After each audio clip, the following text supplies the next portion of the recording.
our summer series discussions with the different investment firms that Tranquilli Financial Advisor works with. I am really pleased to introduce all of you to John Ozier. He is the VP of Portfolio Strategies with Beacon Capital Management.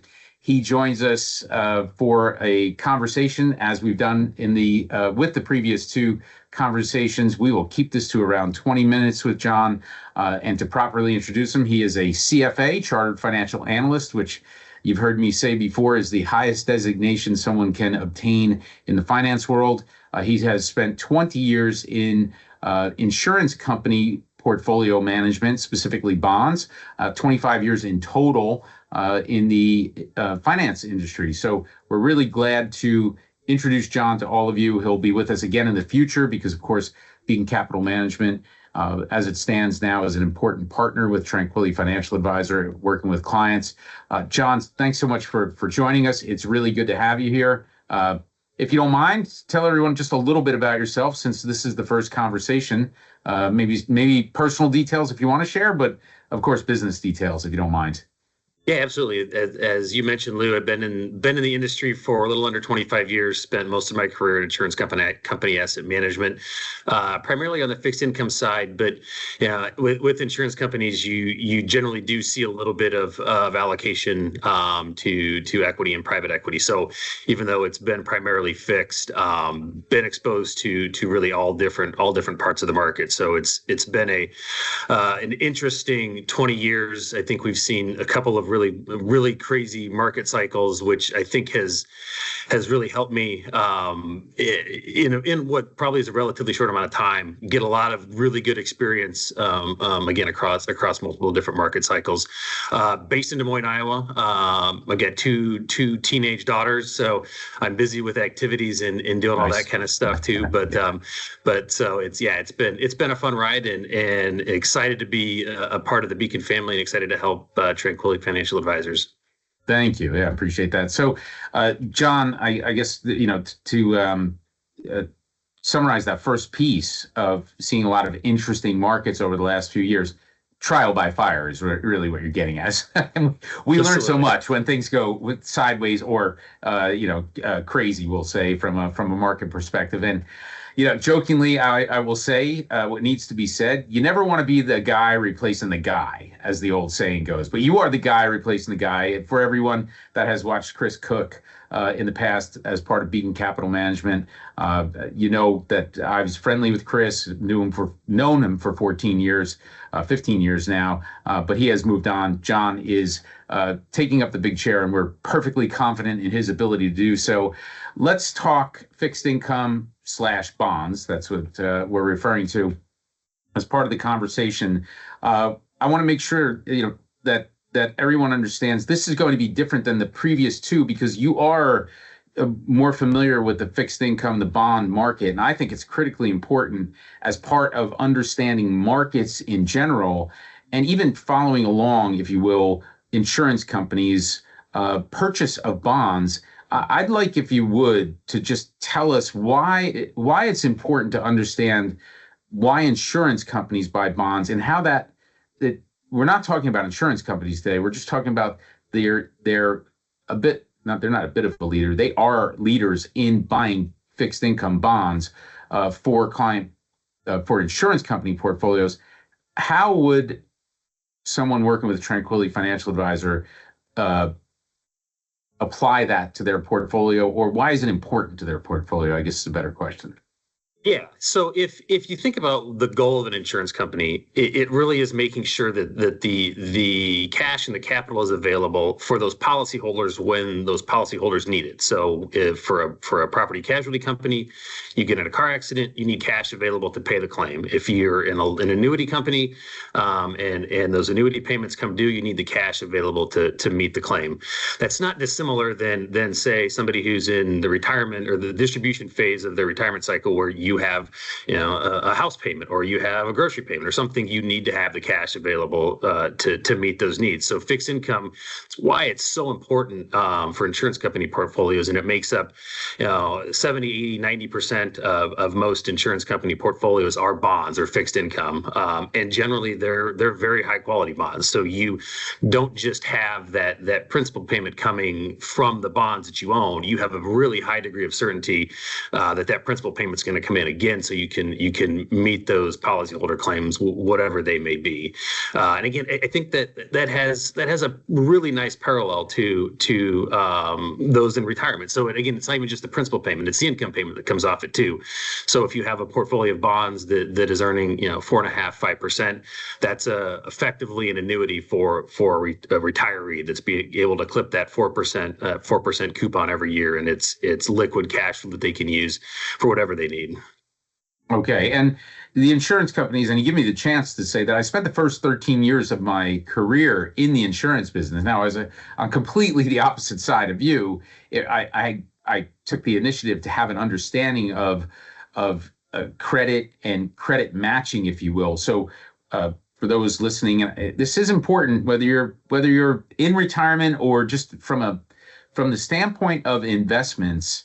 We'll get to how important the bond market is, specifically the treasury market is, in just a moment. But the point that I want to make, John, that I'd like for you to bring out is that insurance companies, really their expertise, why they buy bonds, is that they're matching risk long term using bonds, not using the stock market, maybe small elements, as you mentioned at the beginning, that the stock market will be involved, but they're really matching their risk. And their risk, the insurance company's risk, is that an insured outlives the annuity payment, or that cash is not available, as you mentioned, for a life insurance policy payout or some other insurance need at the time. So how do they go about matching it, analyzing bonds? And then really the follow-up to that immediately is, tell us what bonds do insurance companies hold? What credit rating do they generally hold, please?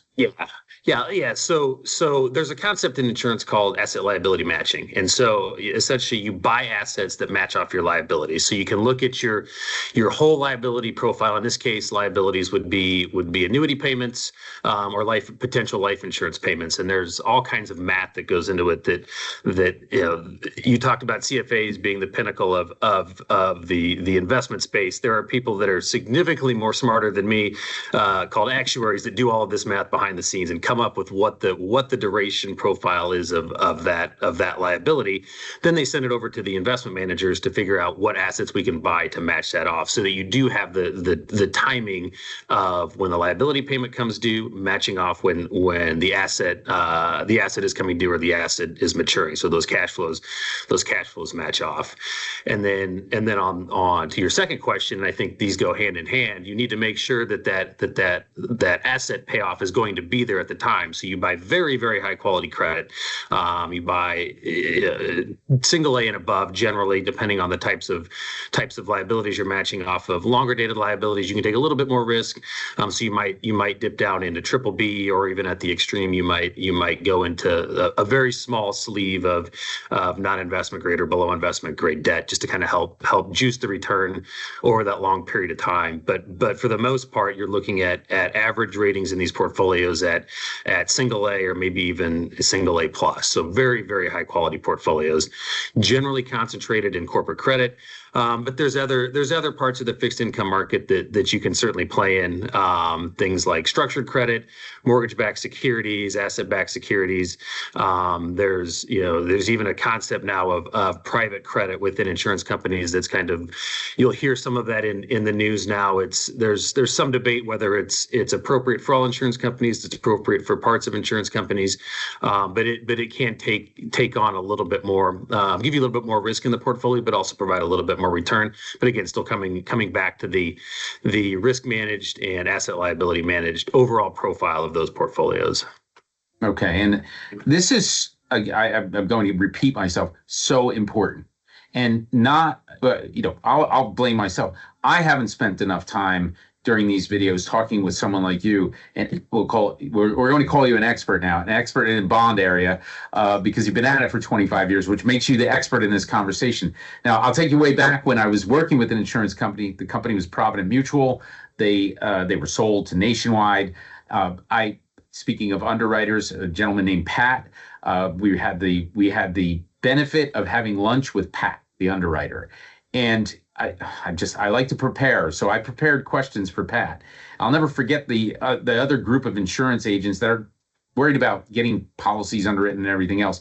I started asking about credit matching, and I will never forget that lunch meeting because a few of the other people that were there, they're like, "What are you talking about, Tranquilli?" And so it was a great moment because Pat steps in. He's like, "Oh, this is exactly what he's talking about," and everything we are discussing, which is why bonds have always been so important in my mind, even if we're not necessarily investing in them, to understand what's happening with them. So to apply all that's going on within insurance companies to client portfolios, what you just explained, the credit matching to the liability, the potential life insurance payout, the annuity payout, that also applies over at banks as well. So banks are credit matching bonds to mortgages because that is their liability. Someone takes out a mortgage, they buy bonds against that debt so that they can ultimately have cash available. Now, they can do a lot of things with those payments that come in, and that's part of what happened in 2008. They got over their skis and they incorrectly invested. Can you take a moment and explain the private credit within insurance companies? Because I will be the one over here to raise the red flag. That concerns me. Insurance companies, they're part of the financial world, to me, is to be as boring as watching grass grow. That's what insurance companies are for. But now we're starting to hear things like private credit getting into insurance company assets. Just give us a brief on what does private credit mean, please. Yeah, so it can take a lot of different forms. The traditional form of private credit is a bilateral or a small group of companies that lend to an individual company. That company is probably not public, certainly not public. Generally small. Think of like a $500 million valuation, $750 million valuation. So a relatively small company. It is almost certainly not going to be rated by any rating agency. So it's truly almost a bilateral deal that I am more or less investing directly into that company. That's traditional private credit. That's been the universe of banks for a very long time. They used to call it the bank loan market, and now it's called the private credit market. Insurance companies have been doing that at the margins for quite a while. It's just another source of capital. You think about it in the same way you would think about maybe an equity allocation in an insurance company portfolio. You can use it at the margins, but again, it's not going to be a big key piece of what you're doing.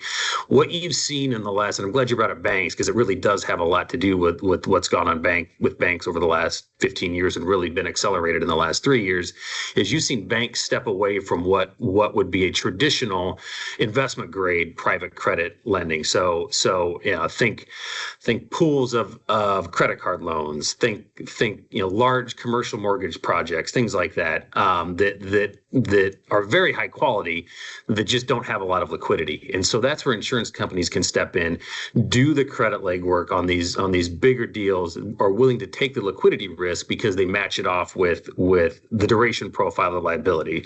So as an insurance company, you don't need liquidity. If you have a 25-year liability, you don't need that liquidity for 25 years. So you can go out and tie that capital up in a 25-year asset, match it off. You're comfortable with the credit, and it gets you a little bit of extra yield on that. That's still, it's not as boring as say a single A or a double A credit, public corporate credit, but it has a very similar risk profile to that. Again, provided that you do your homework and you can really get comfortable that loan is going to pay off at maturity, or that bond is going to pay off at maturity. So That landscape is definitely evolving. There are still going to be some of those more higher octane direct loans, traditional bank loan kind of assets on insurance company balance sheets, but it's going to be at the margin where you're seeing them play more. And what I've seen in my time at more recently at insurance companies is that high quality, it's traditionally a high quality bank asset that just banks don't have the capacity to take anymore. So that's naturally flowed to insurance company balance sheets. Okay, well, thank you for that. And it's also very intertwined with day-to-day uh, money flow, and really the bond market can't be overstated. And I'm going to switch topics here to something more we'll say front and center.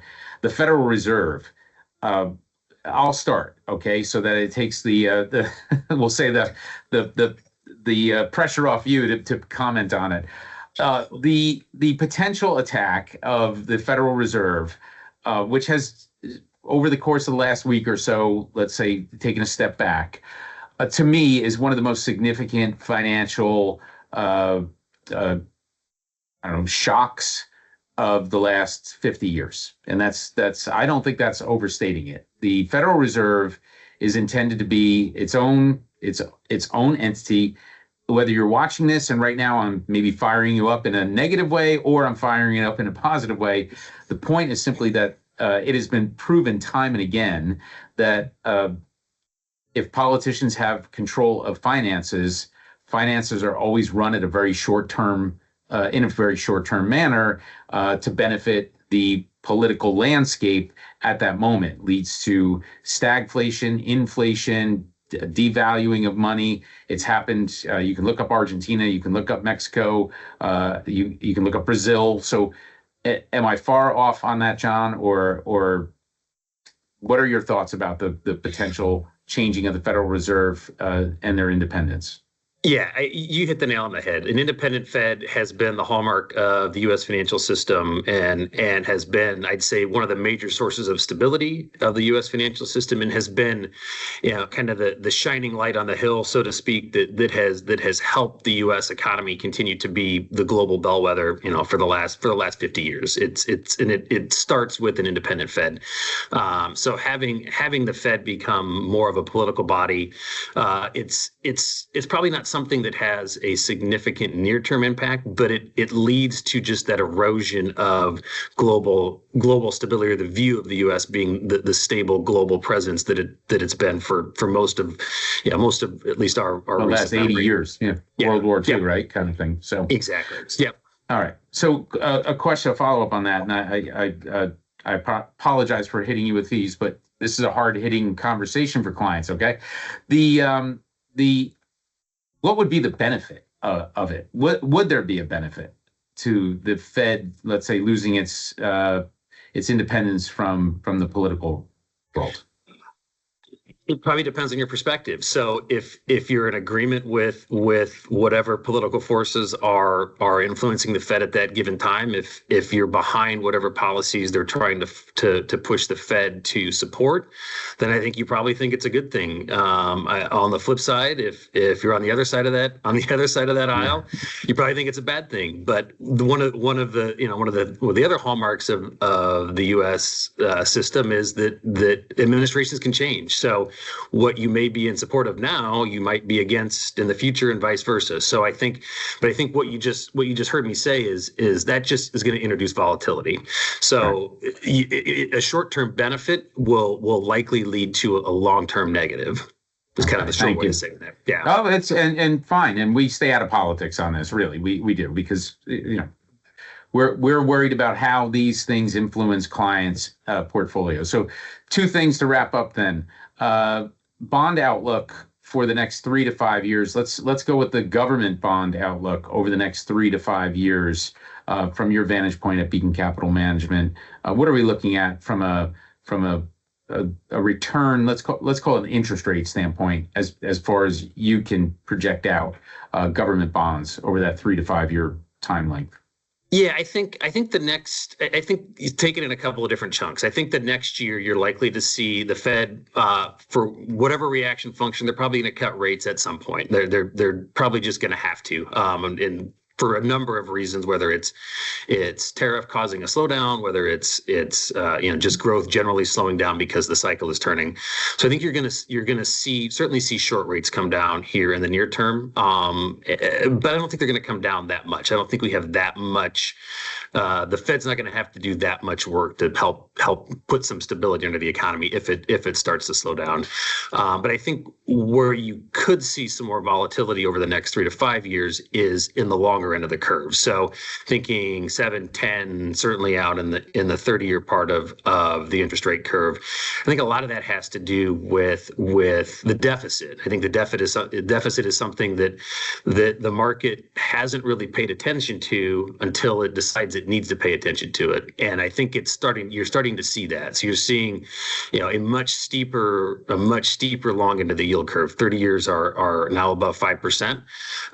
If the Fed starts to lower rates, you might see that come down a little bit, but I don't think you're going to see it come down significantly. So versus, coming out of the global financial crisis and then a reaction function to COVID, I don't see us going back to that zero interest rate policy environment. I don't see the Fed really dramatically lowering rates unless, again, we get an exogenous shock of some sort. But I think you will likely see a steeper yield curve than you normally have, just given the focus that the deficit has brought back into the longer end of the yield curve. So if we apply it to day-to-day mortgage rates will be a little bit higher for longer. So yeah, you might see, we're at 6.5% is kind of the base mortgage rate right now. You might see that in the upper fives, right? So right. You're not going to see mortgage rates back into the 3-4% range, I think, anytime soon. Very good. Okay, and we'll ask you because you did mention that you touch on it at times, the stock market. What do you see for the rest of 2025? You don't have to give us a number. Just give us a volatility, calming. You give us your Beacon Capital Management's take on that, please. Yeah, it's been interesting how we've started the year, and I think we saw massive amounts of volatility around Liberation Day, end of March, early April. We got the reprieve until the beginning of July. A little bit of volatility around the reprieve, and then the next reprieve. So I think the market's reaction function to things like tariff have started to get a little bit more muted. But I think the risk is that something else, some other headline comes out. I think China still ultimately is the big question mark. If we can get the China issue solved, I think that reduces a lot of volatility, but it could be the additional source of volatility. Very long-winded way of me is saying that I think we're probably range bound here for the rest of the year. I don't see a ton of catalyst for a big increase in the market. And again, if we can keep some of the headline risk to a minimum and keep tariff where it's sort of settling out at right now, I think you're probably going to see minimal downside from here. It could be just this kind of range bound movement in stocks as we move forward. I asked, you answered, and we appreciate it. All right, John Ozer, VP Portfolio Strategies, Beacon Capital Management. Thanks so much for joining us. You'll do it again? Absolutely.